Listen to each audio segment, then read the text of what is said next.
Good evening and welcome to the 42nd episode. Today I am going to talk to you about something very interesting that could be called the silver medal syndrome. About 20 years ago, I came across a stand-up comedy routine by the famous Seinfeld, Jerry Seinfeld. In that, one of the segments was he talks about Olympic medalists and says the bronze medal person is happy because they got something instead of nothing, and the gold medal person is happy because they are number one in the chosen sport.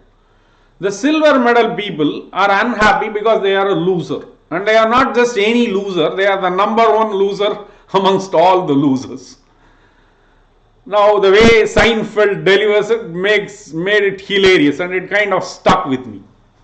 Interestingly, when I attended the Science of Well-being course from Professor Santos, which I have mentioned in the past, she cites research from Medvec and others that indeed silver medalists are unhappy, and more or less for the same reasons that Seinfeld suggested.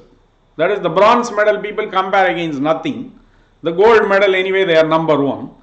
The silver medalists incorrectly compare themselves with the gold medal because they miss the gold medal by a fraction of a second or a millisecond, and that is why they are unhappy. Now, why does this happen? That is even more interesting. Professor Santos says it's because of a bias that we all have that she calls the reference point bias.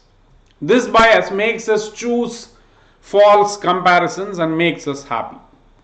Let's say we are happy in our job, but then when we find out that our co-workers have a higher salary for the same job, we become unhappy about the same job. This was shown by Clark and Oswald. Another research that Professor Santos suggests. Even more interestingly, she cites another piece of research from Kuhn and others that luxury car sales went up in a neighborhood where a lottery winner was there. So the lottery winner obviously got new money, they went out and bought a fancy car, and many others in the neighborhood decided, I will also go and buy an expensive car. Maybe they had to take out a loan, not realizing that they actually didn't win the lottery. So this is how the brain tricks us into making these false comparisons and maybe makes us unhappy. Now, in my own research, I found that this comparison is actually a built-in trigger. It's an engine that keeps running, and it's for survival reasons. When we were animals, we had to constantly check our status with other animals, because if we incorrectly messed with the alpha, we could have gotten killed. Now that survival is no longer an issue, this comparison engine picks up false comparisons and makes us unhappy. So even though experts suggest that we should not compare, it's not something that we can do easily. So comparison will happen because it's a built-in program. Now I'll give you an example. I post a routine vacation photo on Facebook and some people like and comment. I do the same for others.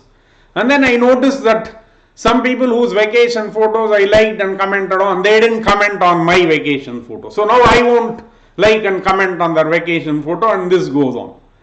And obviously after some time, research shows that because of these false comparisons, Facebook usage decreases our mood and makes us unhappy. A classic case of false comparisons, because we have no idea what these other people are going through compared to ourselves, but then we start comparing the likes and comments.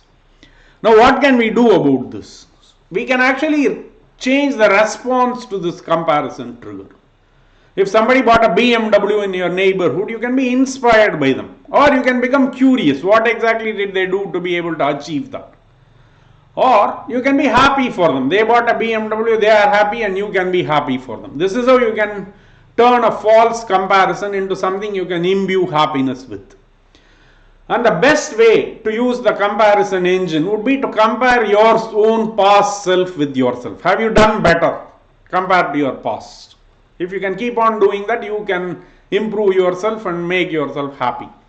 With that, I want to thank you all for listening to my coverage of the silver medal syndrome. See you all again in 2 weeks.